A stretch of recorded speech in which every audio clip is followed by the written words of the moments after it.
अस्सलाम वालेकुम। अहले वतन को ईद की दिल की गहराइयों से पुरखुलूस मुबारकबाद।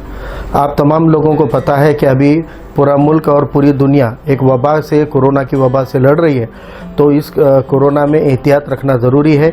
आप तमाम से अपील है कि आप अपने अपने मोहल्लों के लेवल पर ही जो भी गवर्नमेंट के नियम हैं उसका पालन करते हुए अपने अपने मोहल्लों में ईद बड़ी खुशियों से मनाइए।